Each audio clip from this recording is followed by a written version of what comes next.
Death had a sound, and that night it sounded like two lost children crying in a canyon. The noise cut through the wind, sharp and thin, and it stopped a man dead in his tracks. A cowboy, old enough to know better and young enough to still care, reined in his horse. His bones ached from a long day's ride, and every part of him wanted to keep moving, to find his own fire and his own peace. But that sound, it wasn't a coyote. It wasn't the wind playing tricks on the rocks. It was the kind of raw human grief that digs its claws into you and doesn't let go.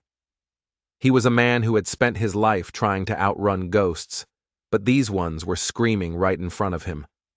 He turned his horse, nudging it toward the echo that felt like a hole torn in the fabric of the evening.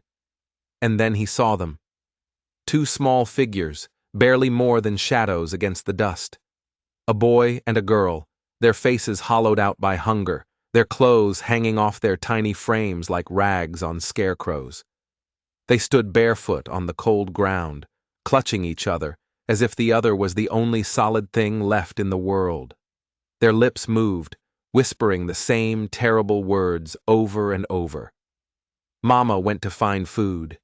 She never came back. The words just hung there in the air, so fragile you felt a stiff breeze could shatter them. For the cowboy, it was like a punch to the gut. He was suddenly a boy again, standing in a silent cabin, waiting for a mother who had walked out into a blizzard and had been swallowed by the white. That memory was a weight he carried every single day, heavier than his saddle, colder than any winter night. The children stared at him, their dark eyes filled with the deep, ancient suspicion of the abandoned. Trust was a luxury they couldn't afford. He swung his leg over his horse, his boots landing softly in the dirt. He moved slow, deliberate, the way you would around a spooked colt. He knelt down, getting on their level, letting them see his face, his hands, letting them see he meant no harm. He didn't offer empty promises. He just told them he would listen. He told them he would help. Deep down, a voice of caution whispered in his ear. These were Apache children. He knew the talk in town, the hard lines drawn between his people and theirs. Don't get involved. It's not your trouble. But looking at their faces, at the stark terror in their eyes, the prejudices of the world seemed like a distant, foolish noise. All he saw was two starving kids, and their need was bigger than any line drawn in the sand. He led them back to his cabin, a small, sturdy box of wood he'd built with his own hands against the loneliness of the plains. The firelight flickered, promising warmth, a brief respite from the world's cruelty. He gave them a bowl of warm broth, and they drank it like it was the first good thing they'd ever tasted. But their safety wasn't enough. Their eyes kept darting to the door, to the vast darkness outside. They begged him, their voices cracking, not to stop, not until their mama was found. Their plea was a hook in his soul. He couldn't leave them to wait and wonder, to let their hope curdle into the same despair he'd known his whole life. So he did the thing he knew he shouldn't.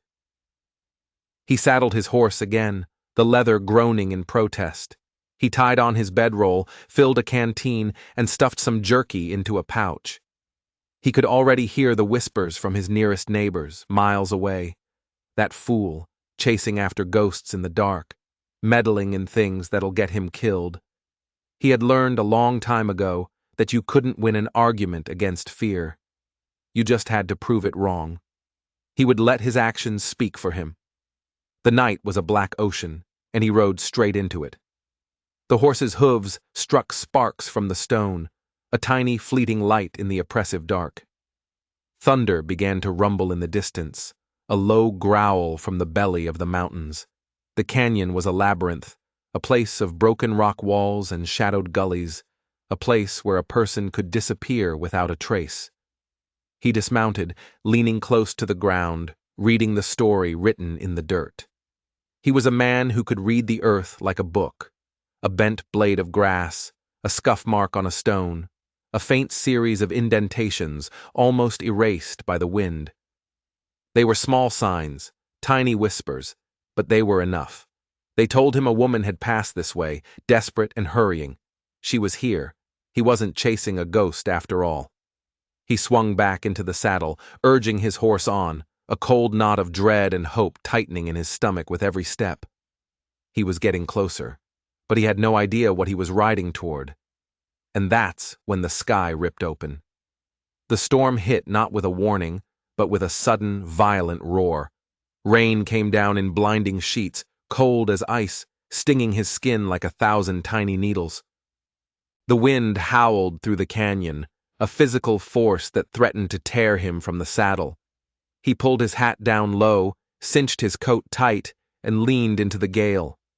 The world had turned into a churning chaos of water and wind. The tracks, the faint whispers of her trail, were being washed away before his very eyes. The mud was a slick, treacherous soup, and his horse struggled for footing. Every rational thought told him to turn back, to find shelter, to wait for the storm to pass. But his heart wouldn't let him. He saw the faces of those 2 children, huddled by his fire, their eyes fixed on the door. He imagined them waiting, just like he had waited, for a door that would never open. He couldn't let that happen. Not again. He pushed on, driven by a stubborn defiance against the storm, against fate, against the simple, cruel fact that life so often ends in loss. He was fighting for them, but he was also fighting for the boy he used to be. Then, through the gray curtain of rain, he saw it, a tiny scrap of color, a piece of dark red cloth snagged on the thorny branch of a mesquite tree. It was torn, frayed, and caked with mud, but it was real. It was proof. He wasn't crazy. He carefully untangled it and slipped it into his pocket, the wet fabric a cold spot against his chest. It was a tangible piece of her, a link in a chain he refused to let break. Hours bled into one another. The world was a blur of rain and shadow. His muscles screamed in protest, his bones felt like they were grinding together, and his eyelids were heavy as stones. He was running on pure will, a quiet fury that burned hotter than his exhaustion. It wasn't just mercy driving him anymore. It was something deeper, a refusal to accept that the world was only a place of taking. He would not let the darkness win. Not tonight. He finally found her under a shallow rock ledge where the water dripped down in a slow, steady rhythm, like a clock ticking away the last seconds of her life. She was curled into a tight ball, trying to preserve what little warmth she had left. Her skin was stretched taut over her bones, her lips cracked and pale. She lay in the deepest part of the shadow, her breath so shallow it was almost non-existent. One of her arms was stretched out, reaching, as if even in her final moments of consciousness, she had been trying to get back to her children. The cowboy's legs nearly buckled as he slid from the saddle. He stumbled toward her, his body trembling with a mixture of relief and terror. He knelt beside her, his rough fingers gently brushing the cold mud from her face. Her eyelids fluttered. They opened just a crack, and for a moment, her eyes, clouded with pain, tried to focus on him. She didn't have the strength to speak, to move, to do anything but breathe. He leaned in close, his voice a low whisper against the roar of the storm. "Your children are safe. They're warm." For just an instant, a flicker of understanding, of profound relief crossed her face. Her lips moved, forming a silent word. A prayer. A name. He gathered her into his arms. He was shocked at how light she was. She felt like a bird, all hollow bones and fragile life. But she carried the weight of a whole world on her shoulders. Lifting her was easy. The responsibility of it felt immense. The storm raged around them, a wild, uncaring beast. He managed to get her onto his horse, settling her in front of him, cradling her against his chest to shield her from the wind and rain. The journey back would be a nightmare. Slower, more dangerous, with every step a gamble against the slick mud and the blinding downpour. But the children's cries no longer echoed in his mind. Their mother was with him. She was half a breath from death, but she was found. He knew, with a certainty that chilled him to the bone, that saving her might take more than he had to give. Still, he mounted up behind her, holding her limp body steady, and turned the horse back toward the faint, distant promise of his cabin. The night swallowed them whole, and in that small wooden shelter, the twins waited, with no idea that the moment their mother crossed the threshold, nothing in their lives, or his, would ever be the same again, because he hadn't just found a lost woman. He had found a secret that would change everything. The cabin was an island of warmth in the raging storm. The smell of wood smoke and the simmering stew he'd left on the hearth filled the small space, a scent of life and stability. The twins were asleep, huddled together under a thick wool blanket near the fire, their faces finally relaxed, the lines of fear smoothed away by warmth and a full belly. He carried their mother inside, the storm trying to follow them through the door before he slammed it shut, sealing them in.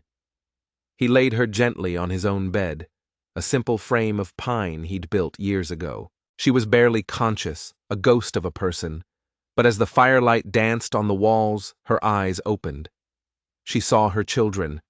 A shudder went through her, a tremor of pure, unadulterated relief that was more powerful than any words.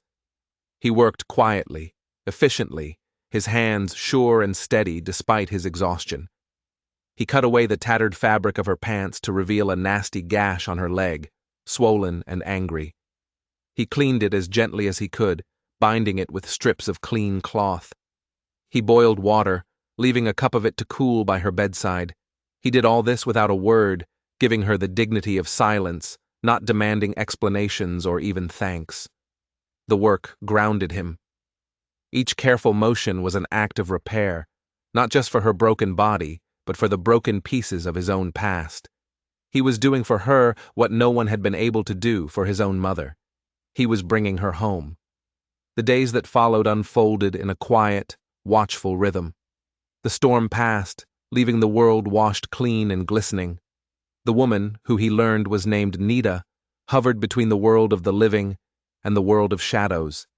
He tended to her constantly, changing her bandages, spooning broth between her lips, sitting by her bed through the long, silent nights, watching the flicker of her breath. He never pried. He never asked what had happened, who she was running from, or why she had been alone in that canyon. He simply gave her the space to heal.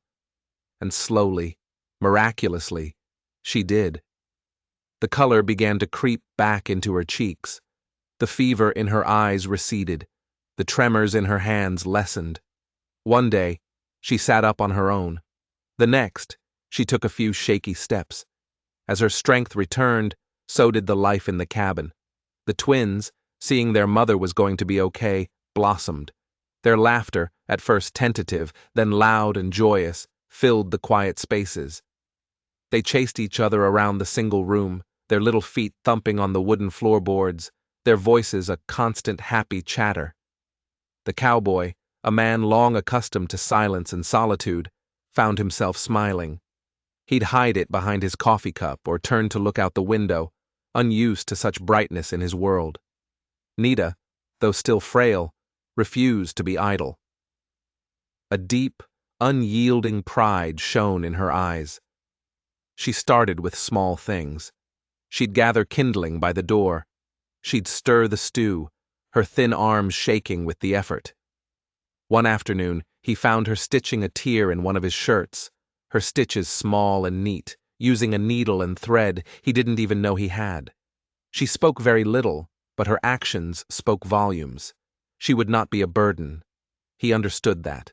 He saw his own stubborn independence reflected in her. So he let her work, never hovering, never correcting, though his hand was always ready to steady a pot or catch her if she stumbled. But their quiet sanctuary couldn't remain untouched by the outside world forever. Word travels fast in sparse country.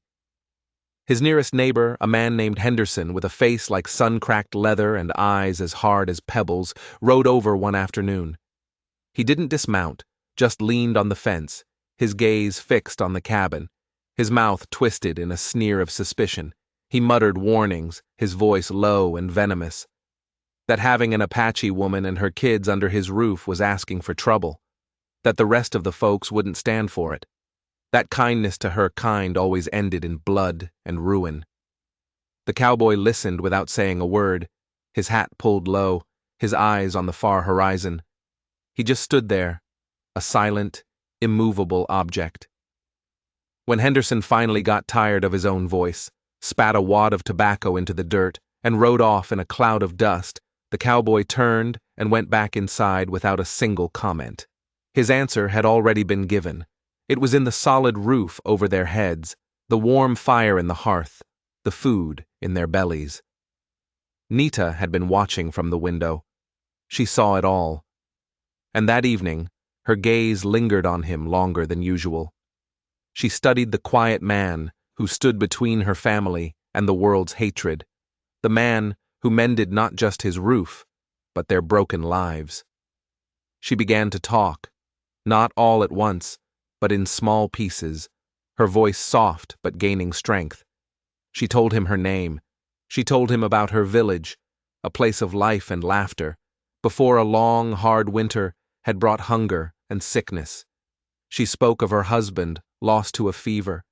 She painted a picture of a life that had been systematically stripped away, piece by piece, until all she had left were her children and a desperate will to survive. He listened, his face impassive, but his eyes holding a deep, resonant understanding. He knew loss. He knew what it was to have your world ripped out from under you. But his own story remained locked away, a heavy stone in his chest. And as he listened to her, a strange feeling began to stir within him. Her story was tragic, but something about it didn't quite sit right. There were gaps, moments she skirted around. He'd seen the tracks she'd left. She hadn't been meandering, looking for food. She had been running hard. From what? Or from whom? He looked over at the shred of cloth he'd found in the storm, which he'd tucked onto a shelf. It was dark red, the color of dried blood. But it wasn't just a simple piece of fabric. Now that it was clean and dry, he could see a faint pattern embroidered on it, a small, intricate symbol of a winding river and a star. It felt familiar. He couldn't place it, but it sparked a flicker of a long-buried memory. He pushed the feeling down. He was tired. His mind was playing tricks on him. But the seed of suspicion had been planted. Nita was not telling him the whole truth, and he had a terrible feeling that the truth was far more dangerous than a hard winter or a simple fever. The danger wasn't outside the cabin. It was right here, inside, with them. The days settled into a comfortable rhythm, a fragile peace that felt both precious and temporary.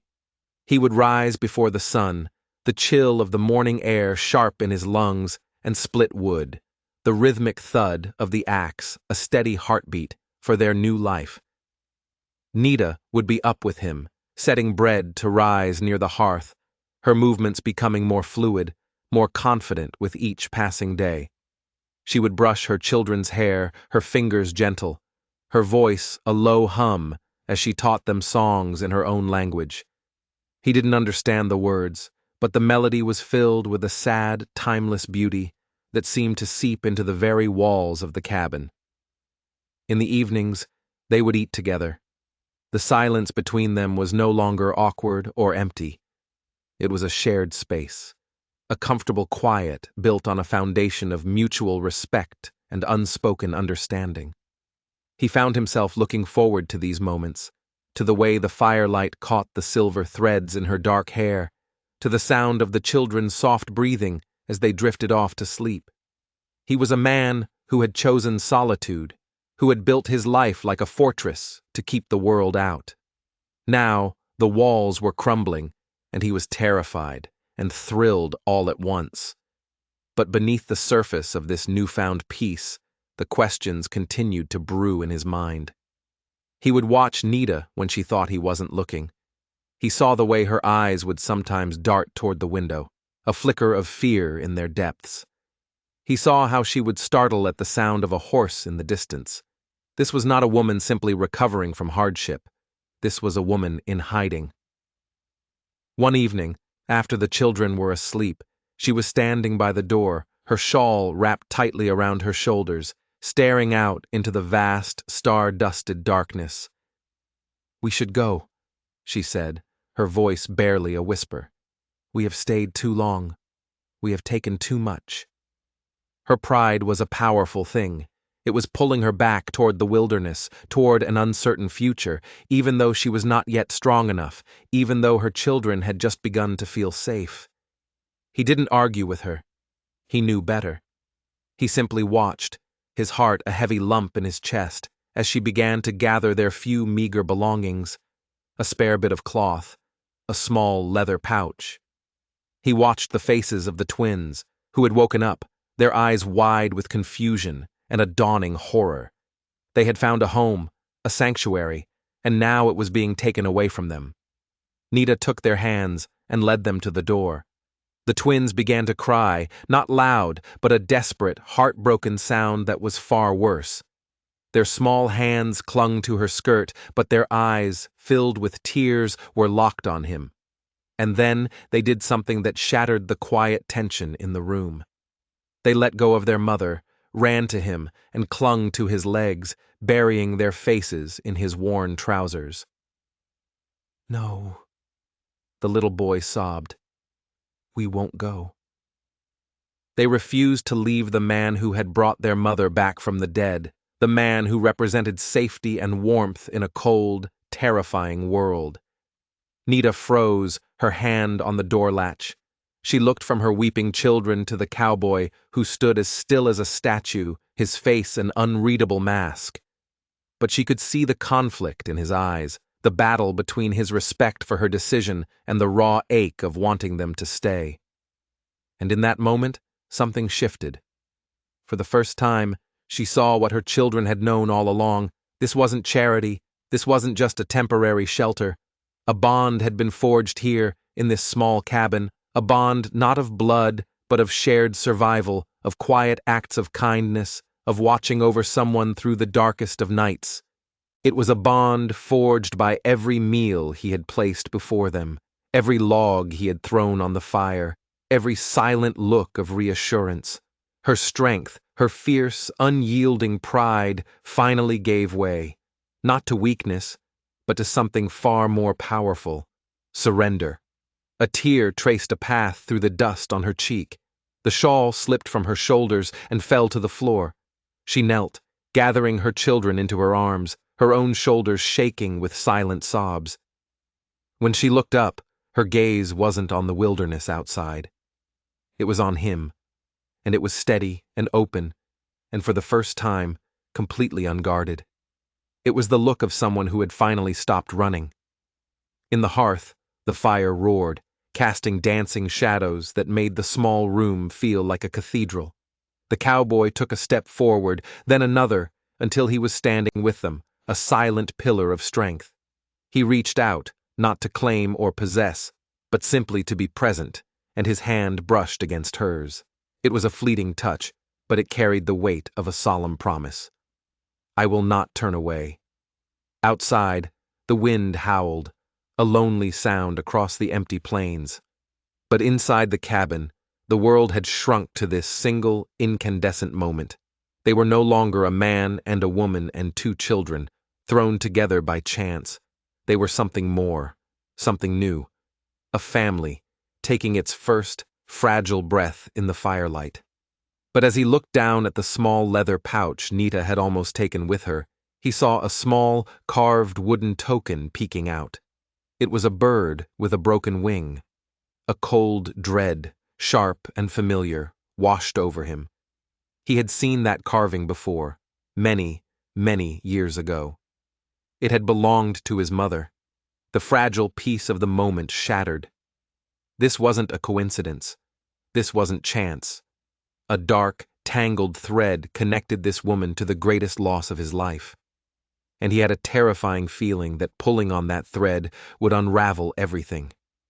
The fire crackled, oblivious to the sudden ice in his veins. The children were safe in their mother's arms, their sobs quieting into soft hiccups. Nita looked up at him, her eyes still wet with tears of relief, but her expression shifted when she saw his face. The warmth was gone, replaced by a cold, sharp focus. He felt like a man standing on the edge of a cliff he hadn't known was there. "Where did you get this?" he asked, his voice low and tight. He didn't reach for the pouch. He just nodded toward it, toward the small wooden bird with its broken wing, the carving his own father had made for his mother a lifetime ago. He could remember the feel of it in his hand, a smooth, familiar talisman from a childhood that felt like someone else's story. Nita's eyes widened. She followed his gaze, and a flash of pure, unadulterated fear crossed her face.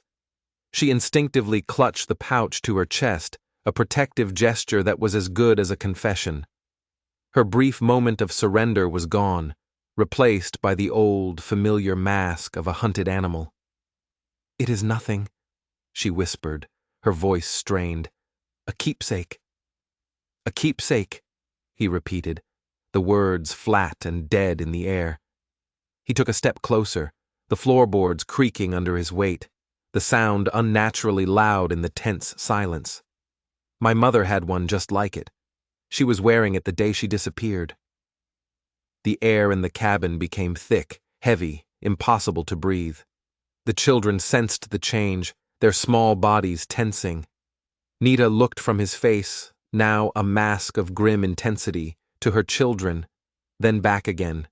She was trapped.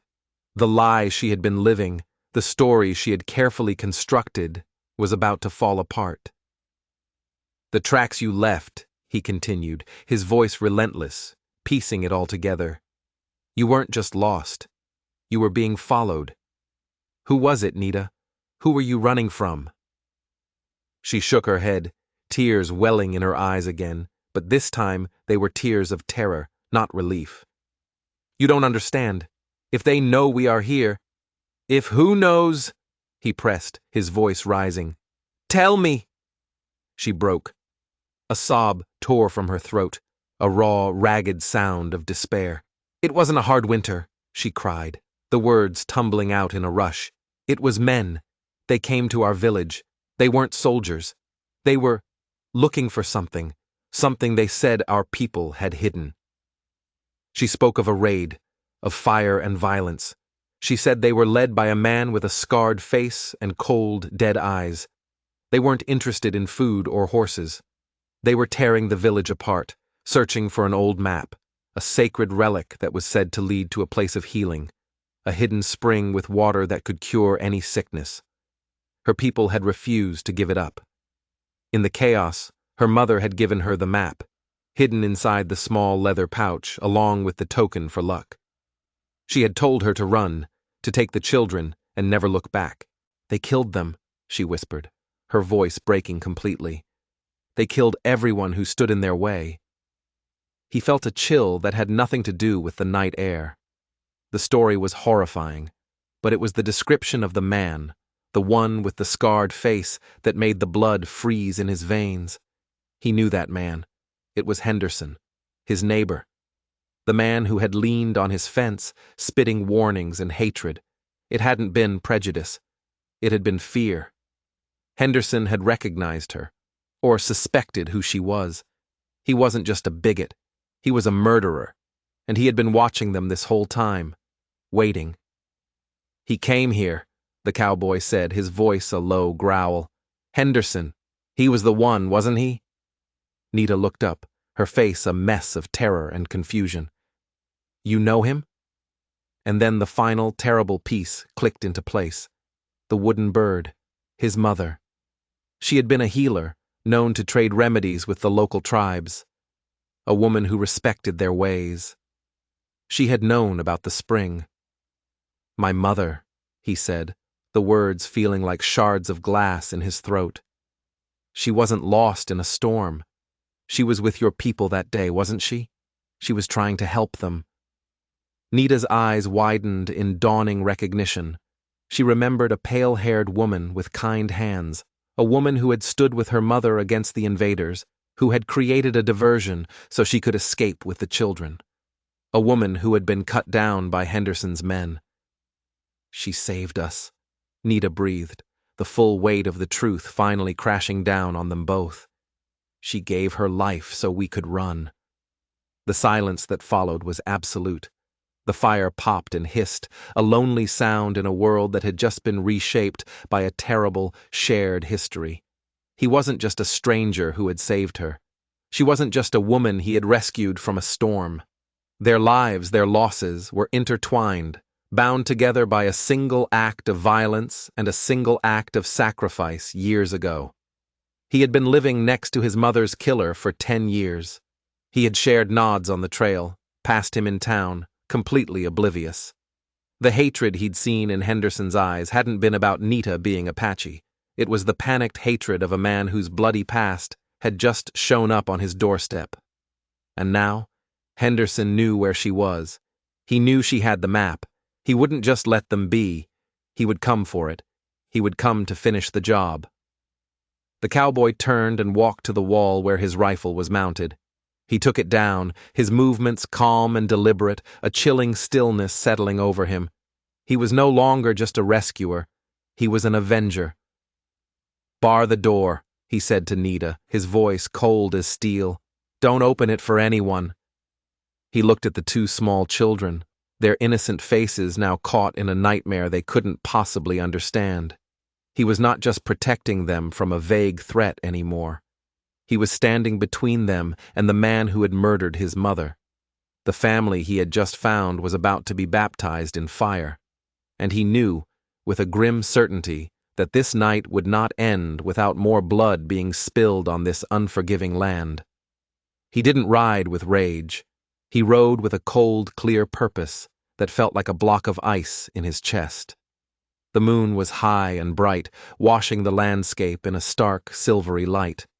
Every rock, every twisted tree stood out in sharp relief. It was a good night for hunting. He left his horse a quarter mile from Henderson's ranch and moved the rest of the way on foot, silent as a ghost. He circled the house, a larger, more prosperous version of his own cabin, but there was a rot to it he had never noticed before. The windows were dark. The place was quiet. Too quiet. A thread of unease tightened in his gut. This wasn't right. Henderson should be here. He should be inside, waiting or sleeping, blissfully unaware. But the silence felt wrong. It felt like a trap. He found the back door unlocked. He pushed it open a fraction of an inch, his rifle ready. The familiar smells of stale tobacco and whiskey hit him. He slipped inside, his eyes adjusting to the deeper darkness. The main room was empty, a half-eaten meal on the table, a chair knocked over as if someone had left in a hurry. He moved through the small house, room by room. Every nerve in his body was screaming. This was too easy. Henderson was gone. But he hadn't just left. He had packed. A saddlebag was missing from its peg by the door. A box of ammunition was open on a table, several shells missing. He wasn't just gone. He was on the move. He was on his way to the cabin. The realization hit him like a physical blow. He had been so focused on confrontation, on bringing the fight to Henderson, that he had made a rookie mistake. He had left them alone. He had left Nita and the children vulnerable. He had walked right into Henderson's plan. He had been played. He burst out of the house, his heart hammering against his ribs, a raw, primal fear eclipsing the cold anger. He ran, sprinting through the sagebrush, his lungs burning, his mind racing. He had to get back. He had to be faster. The quarter-mile back to his horse felt like 100. He threw himself into the saddle, digging his heels into the animal's flanks, pushing it into a reckless, desperate gallop. The wind whipped past his face, tearing at his clothes. The landscape was a blur. The only thing he could see was the image of his cabin, of the firelight in the window, of the family he had just found. He was racing against the ghost of his own past, racing to prevent history from repeating itself in the most brutal way imaginable. Please be okay, he prayed to a God he hadn't spoken to in years. Please just let me be in time. The ride was a frantic, heart-pounding nightmare. Every shadow seemed to hold a threat. Every gust of wind sounded like a gunshot. When he finally saw the faint, flickering light of his cabin in the distance, his relief was so profound it almost buckled him. But as he got closer, the relief curdled back into ice-cold dread. There was a horse tied to the post outside his cabin. Henderson's horse. He was already there. He had gotten there first. The cowboy slid from his horse, his rifle feeling impossibly heavy in his hands. He crept toward the cabin, his heart a slow, heavy drum against his ribs. He couldn't just burst in. The children were in there. Nita was in there. He had one chance to do this right. He moved to the single window, peering through a crack in the shutter. The scene inside made his blood run cold. Henderson was there, his back to the window. He had Nita by the arm, her face pale with terror. The two children were huddled in the corner, silent and petrified. Henderson was holding the small leather pouch in his other hand. He had the map. After all these years, Henderson was saying, his voice a low, triumphant sneer. Thought I'd lost this for good when your friend, the white woman, caused all that trouble. Now you're going to take me to this little spring of yours. A private demonstration. He was smiling, a cruel, twisted expression that revealed the monster beneath the neighborly facade. The cowboy felt a white-hot rage build inside him, so powerful it threatened to consume him. But he forced it down. He had to be smart. He had to be patient. He raised his rifle, resting the barrel on the windowsill, the metal cold against his skin. He took a deep breath, lining up the shot. But he hesitated. It was too risky. A miss, a bad shot, and Nita or the children could be caught in the crossfire. He had to get him out of the cabin. It won't work for you, Nita said, her voice shaking but defiant. The water only works for those with a pure heart. Henderson laughed, a harsh, ugly sound. Is that so? Well, we'll just have to see about that. I've got a few aches and pains that could use curing, and once I've got the spring, I'll be able to sell that water for a fortune. Now let's go. He started to drag her toward the door. The cowboy knew it was now or never. He couldn't let Henderson take her out of that cabin. Once they were in the open, his advantage would be gone. He lowered his rifle and moved silently to the door.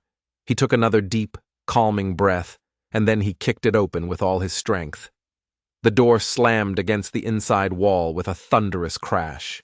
Henderson spun around, his eyes wide with shock and fury, his hand dropping Nita's arm and flying toward the pistol holstered at his hip. But the cowboy was already moving. He didn't fire his rifle. He used it like a club, swinging the heavy stock in a wide, desperate arc. The wood connected with Henderson's wrist with a sickening crack. The pistol flew from his grasp, clattering across the floorboards. Henderson screamed in pain and rage, clutching his broken wrist. The cowboy didn't stop. He lunged forward, tackling Henderson, driving him backward, away from Nita and the children. The two men crashed into the table, sending plates and cups flying. They were a tangle of limbs, grunting and cursing, wrestling for control. Henderson was bigger, heavier, but the cowboy was fueled by a righteous fury that had been simmering for over a decade. He was fighting for his mother. He was fighting for the family in the corner. He was fighting to reclaim his own life from the shadow of this one man's evil. He landed a solid punch on Henderson's jaw, then another. Henderson, dazed, lashed out with his good hand, catching the cowboy on the side of the head. Stars exploded behind his eyes, but he shook it off, his focus narrowing to a single point: victory. He grabbed Henderson by the collar, slamming his head against the wooden floor once, twice. Henderson went limp. The fight was over. The cowboy scrambled to his feet, breathing heavily, his knuckles raw and bleeding. He stood over Henderson's unconscious form, the rage slowly subsiding, replaced by a profound, shaking exhaustion. He looked over at Nita and the children. They were staring at him, their eyes wide. Nita slowly walked toward him, her hand outstretched. She placed it on his arm, her touch a grounding force in the chaotic aftermath. "It's over," he said, his voice hoarse. But he was wrong. It wasn't over. From the floor, Henderson's eyes fluttered open. He wasn't unconscious. He'd been playing possum. With a final, desperate surge of adrenaline, he lunged, not for the cowboy, but for the pistol that lay on the floor near the hearth. His fingers closed around the grip. Nita screamed. The cowboy spun around, but it was too late. He was too far away. Henderson raised the pistol, his face a mask of triumphant hatred, his aim steady despite his broken wrist. He wasn't aiming at the cowboy, he was aiming at the children. A gunshot exploded in the small cabin, the sound deafening, the flash of light blinding. But it wasn't Henderson's gun that had fired. He slumped to the floor, a dark hole appearing in the center of his chest, his eyes wide with the ultimate surprise. Standing in the now open doorway was the town sheriff, a smoking pistol in his hand.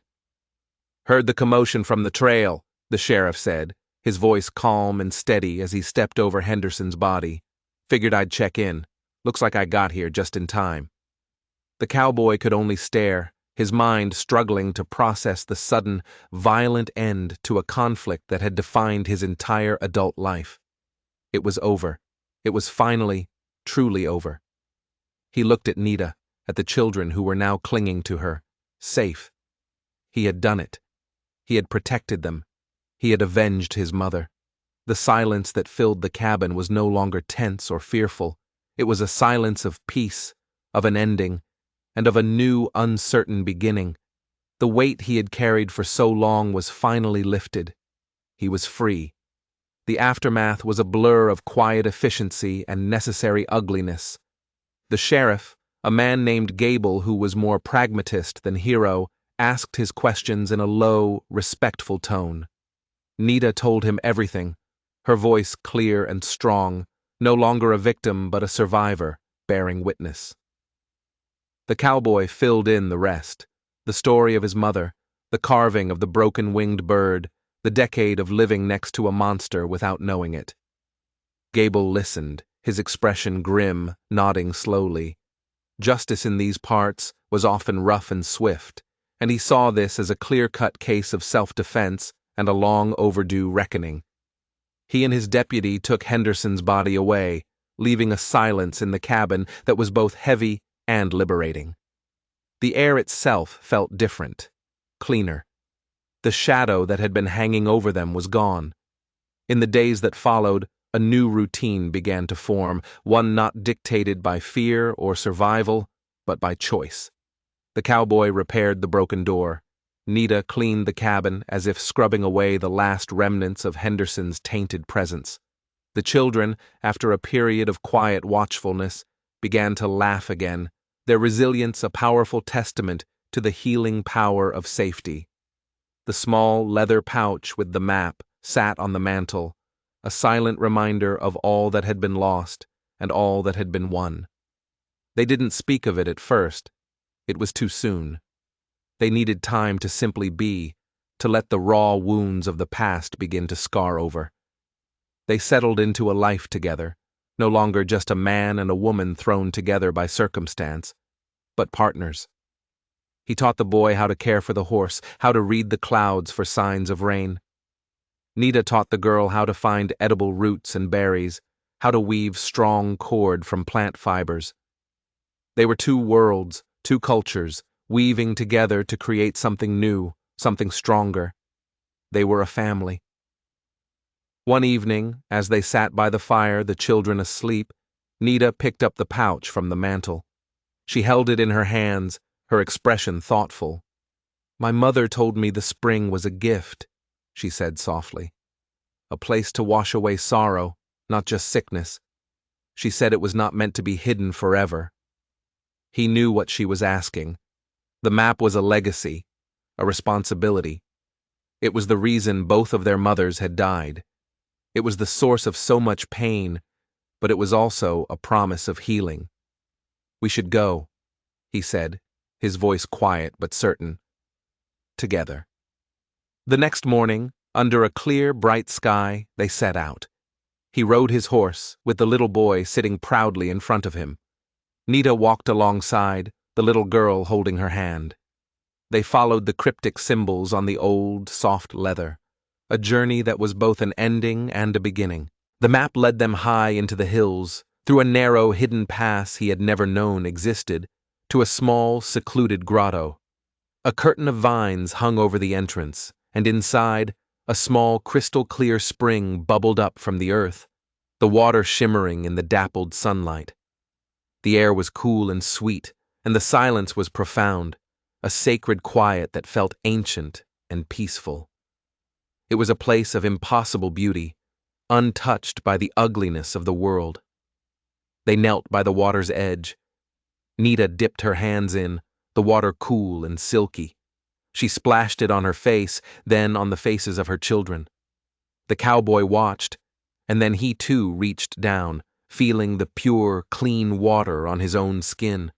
It felt like a baptism, a washing away of the years of grief and anger and loneliness. In that moment, by the hidden spring, he understood. This was his mother's true legacy, not vengeance but healing, not ending a life, but starting a new one. He looked at Nita, her face serene in the soft light. He looked at the children, laughing as they splashed in the shallow water, and he knew, with a certainty that settled deep in his soul, that he was finally home. The ghosts of the past were quiet. The future was an open trail, stretching out before them, bright and full of promise. They were survivors, all of them, and together they would not just survive, they would thrive. Their story was a testament to the fact that sometimes the family you choose is the one that was destined to find you all along. If you believe that the deepest wounds can be healed and that hope can be found in the most unexpected places, hit that subscribe button. We've got more stories to share, and you won't want to miss what happens next.